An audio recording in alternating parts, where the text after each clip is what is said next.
Growing up, I wasn't the disappointment. I was just the extra. The background character in someone else's highlight reel. The one who takes the family photos, not the one in them. And in my family? That spotlight was permanently fixed on my brother Evan. Evan, the golden child. Evan, the record breaker. Evan, who once got a trophy for best effort in third grade t-ball, and Mom had it engraved with future CEO. When he sneezed, Dad said, "Blessings upon us all."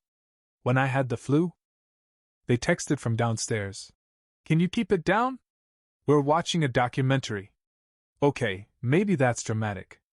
But when it came to recognition, affection, even basic acknowledgement, Evan got prime rib. I got leftovers. Not that I was jealous. Not really. I just wanted to be seen. Not applauded. Not gifted a Porsche or flown to Cabo for mental wellness. Just seen. So when I finally made it to college, after 2 years of working nights, one denied FAFSA appeal, and a full-blown meltdown in a financial aid office, I didn't do it for them. I did it for me. But somewhere deep down, I still hoped they'd notice. My path wasn't smooth. I started at community college, then transferred into a state university. I majored in computer science, a field my dad once described as nerdy but practical, which was basically his version of a compliment. I studied during lunch breaks. I coded between warehouse shifts. My GPA was built out of espresso shots and duct tape. Meanwhile, Evan posted drone footage of his girlfriend's birthday in Tulum and somehow got featured in a magazine for emerging entrepreneurs, even though his only business was reselling limited edition sneakers. At family dinners, Dad would nudge me and say, "Why don't you do something like your brother?" I wanted to respond, like be born with a trust fund and a naturally symmetrical face. But I just smiled and said, "Working on it." And I was. Until the day came. Graduation. 4 years, 3 jobs, and 0 spring breaks later, I was about to cross the stage. Cap, gown, name called out over the loudspeaker. So I did what any optimistic fool would do. I texted the family group chat. Me. "Hey, just a heads up, my graduation's this Saturday at 4 p.m. Hope you can make it." 1 minute. No response. 5 minutes. Nothing. Then came the ping. "Evan, we'll be in Vegas that weekend. Julia's birthday. You know how it is. Party popper." Of course. Julia. The girlfriend who referred to me once as tech support. The one who bought a kitten just to match her purse. Okay. Deep breath. Still room for someone, anyone, to reply with decency. And then, "Mom, don't be dramatic." No. "Congratulations." No. "We're proud of you." Not even a, "Sorry we can't make it." Just a 3-word dismissal. I stared at my screen. I wasn't surprised. I wasn't angry even. I felt stupid. For trying. For assuming maybe this time would be different. I typed back 1 word. Me. Understood. Then I put the phone down. And that was it. No follow-up. No apology. The chat went back to business as usual. Aunt Lorna posted a link to a shrimp casserole recipe. Evan sent a video of Julia pole dancing at her pre-birthday warm-up brunch. And me? I sat there in my tiny apartment, graduation cap in a box by the door, gown still hanging from the closet rod, wondering if it was worth it. If all the work, the nights I barely slept, the semesters I nearly quit, would amount to anything more than a polite shrug from the people who should have been cheering. I didn't know it yet, but this moment, this quiet little heartbreak, wasn't the ending. It was the setup. Because life has a funny way of leveling things. And when it does, even Vegas can't protect you. Graduation day came fast. Faster than I thought, considering how long the journey felt. 4 years had crawled by like a wounded snail, but that final week? It sprinted past. I ironed my gown on the floor of my apartment, trying to ignore the burn marks from where I dropped a quesadilla 3 months ago. The cap didn't fit right, too loose in the back, too tight in the front, like it was confused about what head it belonged to. I stared at myself in the mirror. Black gown. Wrinkled sleeves. Stubborn colic. No one's idea of a Facebook cover photo. I wasn't expecting a crowd. I had one friend coming, Luis, from my coding class. And he was mostly there for the snacks afterward. I didn't bother sending my family another reminder. No point. The last time I tried that, I got a thumbs down emoji from Evan and a cryptic, "Ugh," from Mom. Apparently, Julia's birthday bash was already in full swing. I know because they were posting about it every hour. Photos in rented pool cabanas. Matching outfits. One post from Julia caption: "In Vegas with my king crown who deserves the world. Don't at me unless you're sending champagne bottle with poppy cork sparkles #blessed #not you." I think the "not you" was about me. I showed the post to Luis. He snorted and said, "At least the buffet looks bomb." At the ceremony, I sat between a guy who brought his ferret in a sling and a girl who was sobbing through her mascara about student loans. We were a mess. A proud, exhausted, burrito-fueled mess. When they called my name, full name, middle included, I didn't hear cheers. No one whistled. No one shouted, "That's my boy!" But Luis yelled, "Let's go!" from 4 rows back and almost knocked over a chair. And honestly, that meant more than 1,000 forced claps. I walked across the stage, shook the dean's hand, and held my diploma like it was made of gold. Because for me, it was. This was mine. All mine. I'd earned it the hard way, no shortcuts, no handouts. I graduated. I was officially the first one in our family to finish college. And the only text I got from home that day was from Aunt Lorna, who said, "Saw your name in the program. Hope it went well. We're in Branson this weekend. Big hugs." Branson. Even she had better things to do. I went back to my apartment, hung the gown by the door, cracked open a root beer, and sat down on the couch with a microwave burrito. Not glamorous. Not viral. But peaceful. And then, later that night, I saw it. The breaking news banner, scrolling across the screen.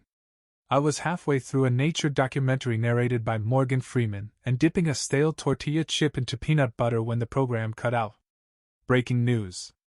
Massive hotel fire breaks out on Las Vegas Strip, multiple floors evacuated. The name of the hotel flashed in bold, High Roller Suites. I blinked. That was the hotel. The one Evan tagged earlier with, "At High Roller Life #bottle service baby." I sat up. Grabbed my phone. Checked Instagram. All their posts had stopped around 7 p.m. No stories. No updates. Nothing in the group chat. For the first time in 24 hours, silence. Even Julia hadn't posted a selfie. And if you knew Julia, you'd know that was serious. I turned the TV volume up. The news anchors were interviewing a tourist who'd been evacuated in a towel. He said people were trapped on the upper floors.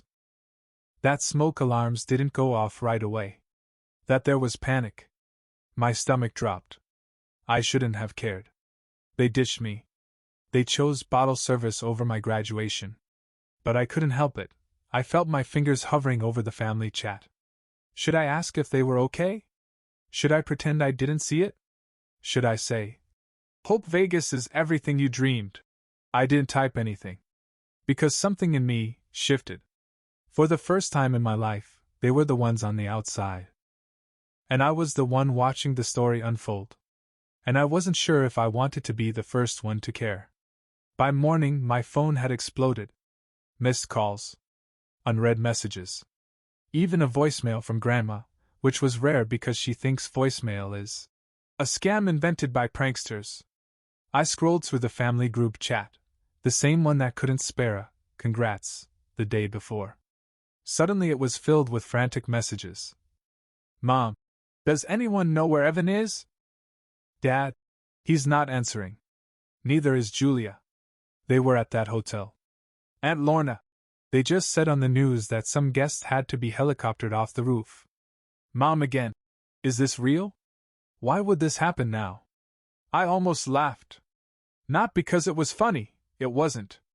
But the whiplash of watching them pivot from "don't be dramatic" to is my firstborn okay? Gave me emotional whiplash. Then my phone rang. It was Mom. I stared at it, letting it buzz on the table. Then it rang again. Dad. Then Grandma. I finally picked up when Luis called, because I needed someone who didn't treat me like a fire extinguisher until the family drama caught flame. Yo, he said. You see this? Whole thing's crazy. You okay? Yeah, I muttered. Just watching it all burn from here. You want me to bring snacks? Luis was a real one. Meanwhile, news coverage got worse. Smoke inhalation. Power outages. Dozens hospitalized. None confirmed dead, thank God. But the chaos was real. And still no word from Evan. Not that I was waiting by the window like some sad Victorian widow. But still. It took until 2 p.m. for a text to come through. Evan. Alive. Phone dead. Smoke everywhere. Julia's mad about her hair. Typing W/thumbs covered in soot. We'll update later. That was it. No. Thanks for checking in. No. Sorry we missed your graduation. Not even a stray. Hey, how'd it go? They escaped a literal fire, and the first update was about Julia's hair. Some things never change. I went for a walk to clear my head. Campus was quiet, littered with programs and discarded sashes. A few parents were still taking photos with their kids in front of the fountain. One dad lifted his son onto his shoulders while the mom took a picture and shouted, "You did it, baby." And I stood there, holding a paper coffee cup, trying to decide if I wanted to feel bitter or free. Because here's the truth. The fire hadn't changed anything. Evan was still Evan. My family was still my family.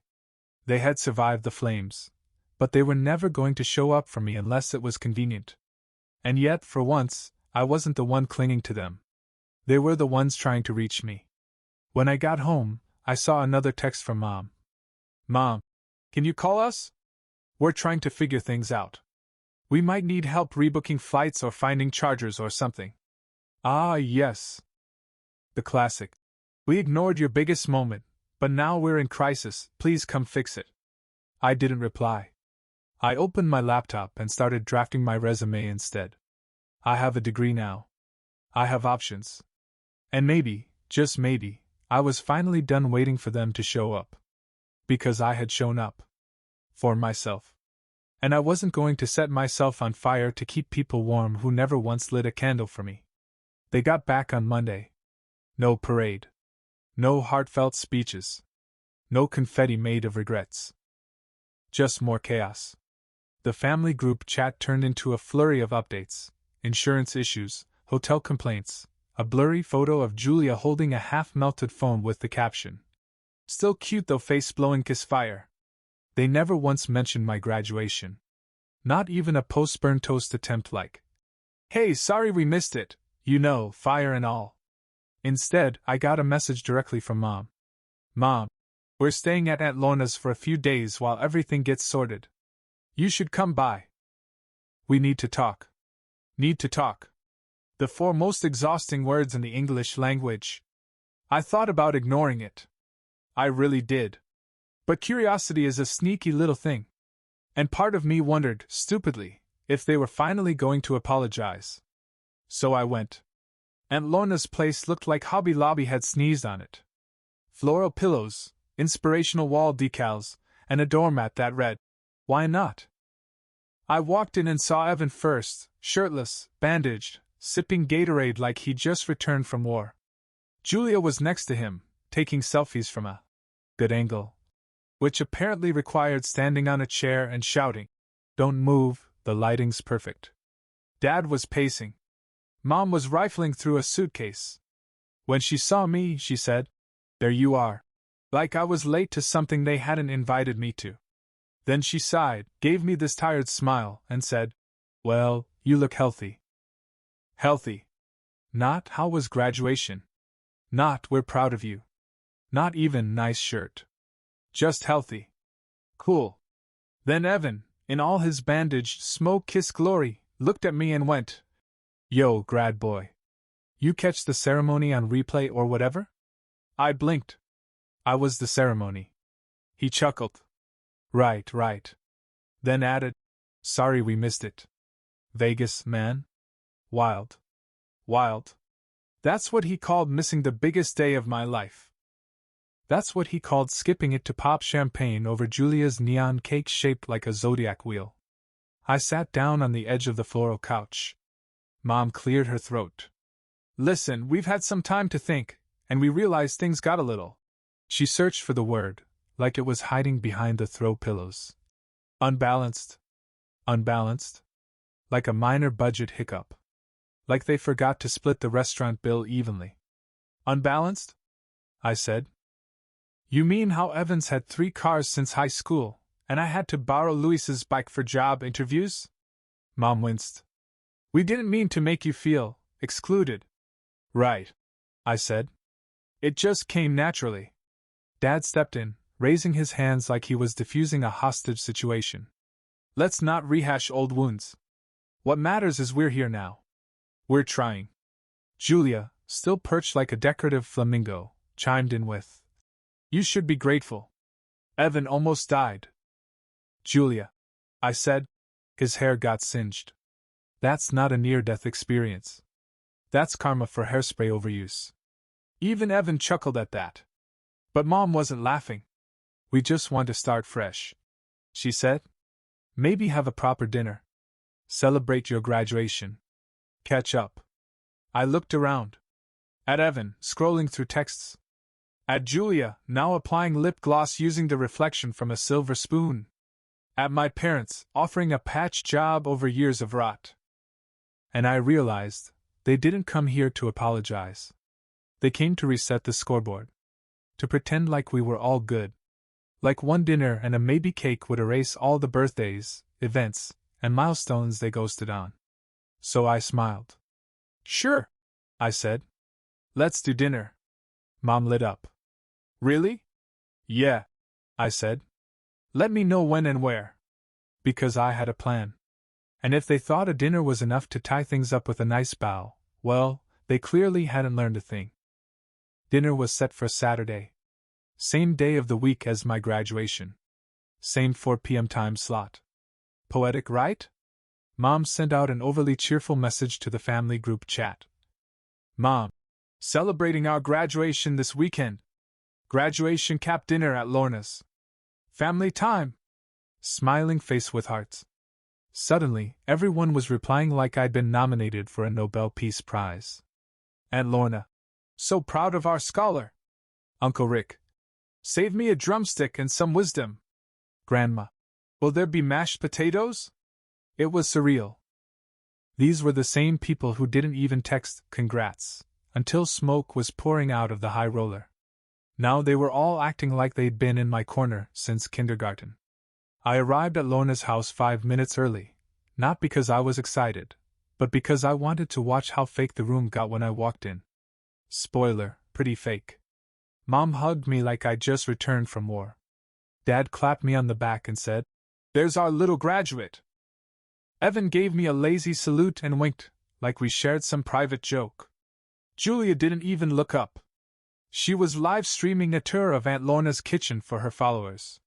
You clean up nice, Mom said, eyeing my button-up shirt. Did you get that for graduation? No, I said. Got it for the job interviews you didn't ask about. She blinked. Oh. Dinner was a buffet of half-hearted effort. Rotisserie chicken. Boxed potatoes. Store-bought cake with "Congrats, grad" spelled in green gel. They didn't even bother to put my name on it. At one point, Evan clinked his glass with a spoon. The room quieted. I just want to say, he began, standing up with the confidence of a man who once tried to trademark the phrase, "Hustle Daddy," that even though we weren't at the ceremony, we were with you in spirit. I choked slightly on a bread roll. He went on, You know, being the first college grad in the family? That's big. Like real big. You're paving the way for the next generation of computer dudes or whatever. There was polite clapping. Someone said hear, hear, and it was unclear if they were being sarcastic or not. Then Mom stood up. We know we've made mistakes, she said, which was almost a sentence. But we're trying to be more present, more supportive. You've accomplished something incredible, and we're all so proud of you. I sipped my water. Evan leaned over. So what's next? Got any offers? I nodded. Couple of interviews lined up. One place offered a paid relocation package. Julia perked up. Ooh, like where? Out of state, I said casually. Maybe Colorado. Cold, she said, as if that ended the discussion. Then Mom hit me with the real question. So, are you planning to stay close to home? And there it was. They wanted to know if they could fold me back into the narrative. If they could go back to forgetting me on a local level. I smiled. Not sure yet. Depends who shows up for me when it matters. Silence. Dad coughed into his napkin. Julia took a picture of the mashed potatoes. Evan started peeling the sticker off a bottle of sparkling cider like it owed him money. And then I did it. I pulled out a small envelope and placed it on the table. Before I forget, I said, I brought something for you guys. Mom looked confused. She opened it slowly. Inside was a photo. Me in my graduation gown. Alone. Standing in front of the university sign. No family. No balloons. Just me. On the back I'd written, Thanks for not coming. You made the moment entirely mine. The silence wasn't quiet, it was loud. You could hear every unspoken apology trying to fight its way out. But I didn't need to hear it. Because I wasn't angry anymore. I was just done. I excused myself from the table. Told them I had a meeting in the morning. Mom followed me to the door. We really are proud of you, she said. You know that, right? I nodded. You will be. Eventually. Then I walked out. And for once, I didn't look back. 3 things happened the morning after I sent that photo. The group chat went from tumbleweeds to trauma. My mom attempted an apology using emojis. Julia messaged me at 7:04 a.m. to complain about her under-eye circles. Let's break that down. First, the chat.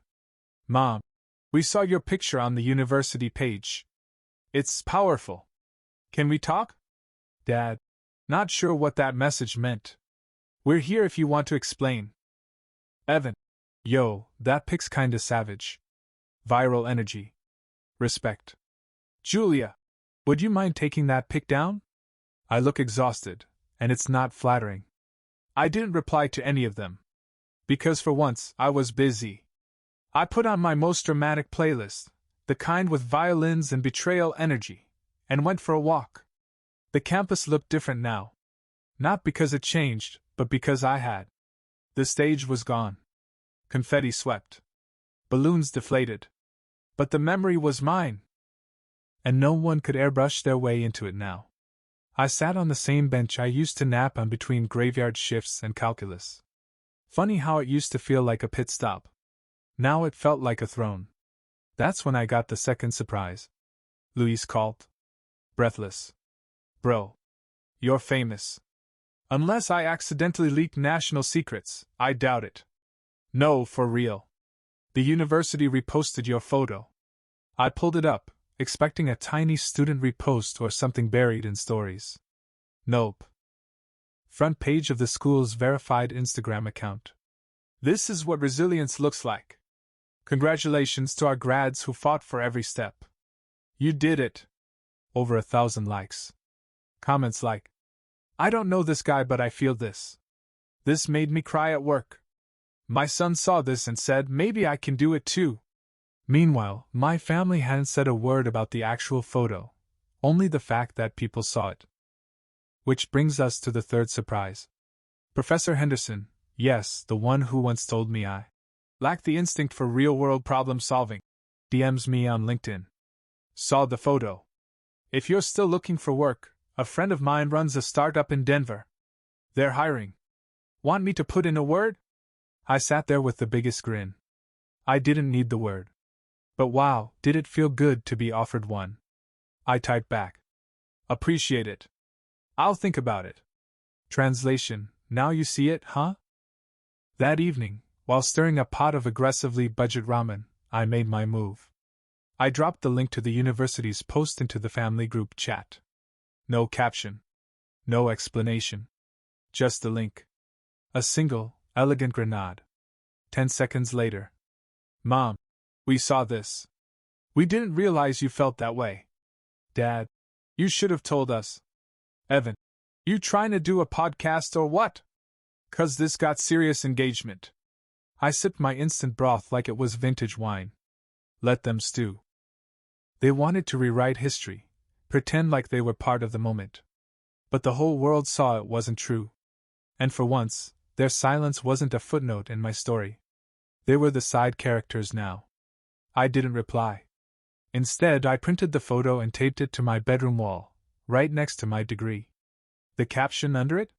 Nothing fancy. Just a sticky note that said, "Alone, not lonely." And for the first time in a long time, I meant it. 3 days after the post went up, I got a letter.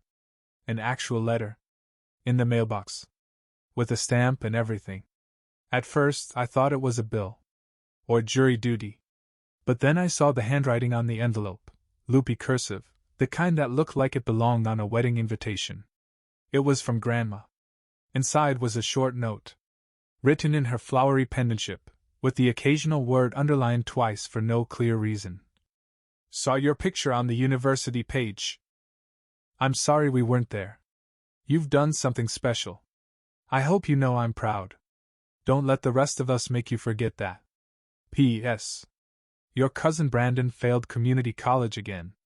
Don't be like him. I smiled. It was weird, how the smallest things sometimes land the heaviest. I folded the note and slipped it into my desk drawer, right next to my diploma. Then I went back to job hunting. I wasn't trying to prove anything anymore.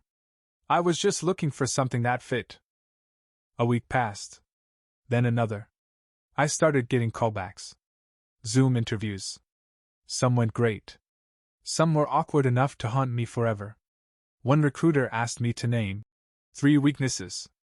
I said, family, forgiveness, and folding fitted sheets. She laughed so hard she snorted. A month in, I got an offer. Full-time. Remote. Starting salary that didn't make me cry. Benefits. And relocation wasn't required, but suddenly, the idea of leaving this place felt less scary. It felt necessary. So I made a decision. I signed the offer. Booked a moving truck. And then, out of some strange sense of closure, I told my family I was leaving. Dropped it in the group chat casually. Hey all. Got a job. Moving out of state next week. Just wanted to say thanks for everything. In your own way, you taught me exactly who I want to be. Reactions rolled in like confused chickens. Evan. Wait, FR? Mom. Where are you going? When? Are we doing a send-off dinner? Dad. Can you send me your address? I'll help with the truck. I didn't reply right away. Instead, I started packing. It was surreal, boxing up my life, seeing what stayed and what got tossed. The cheap plastic fan I'd had since freshman year? Gone. The cracked coffee mug from my first job? Kept. The graduation gown? Folded carefully into a suitcase. And taped to the inside of the front door, that photo. The one from graduation day. My landlord came to do a walkthrough and paused when she saw it. That you? Yeah. Looks like a guy who knows what he's doing. I shrugged. I'm figuring it out. She nodded. Good.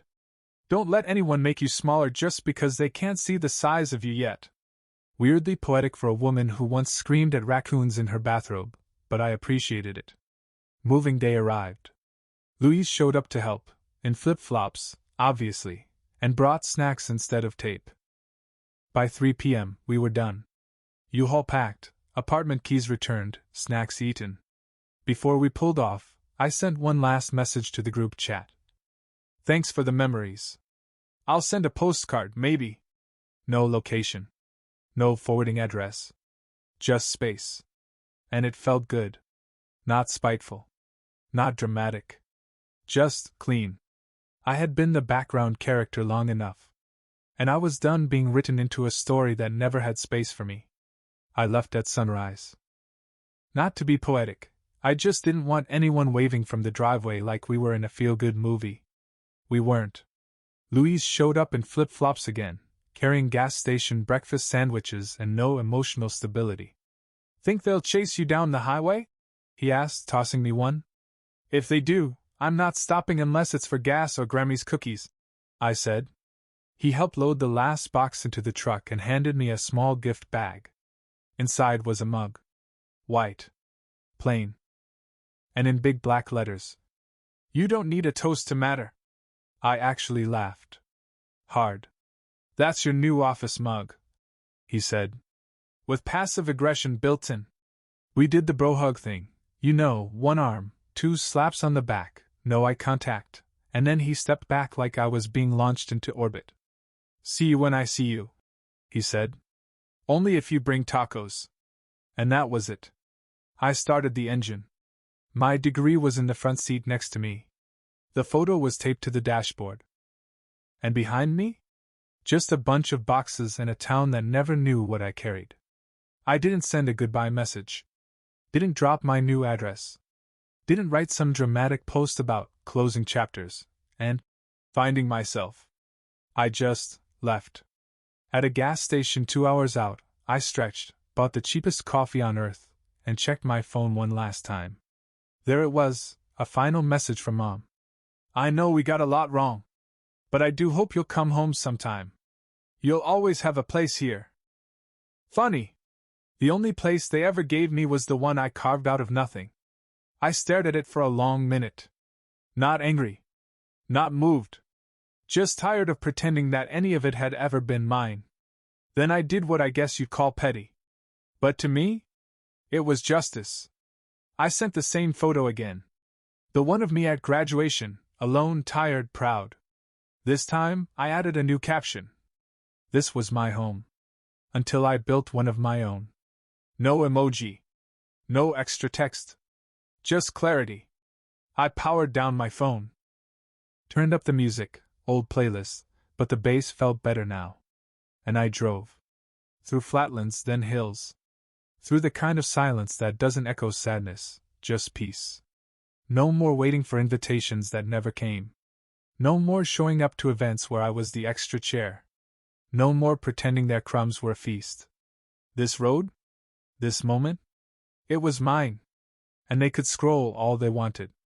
Zoom in. Comment. Whisper. But they wouldn't see the real view.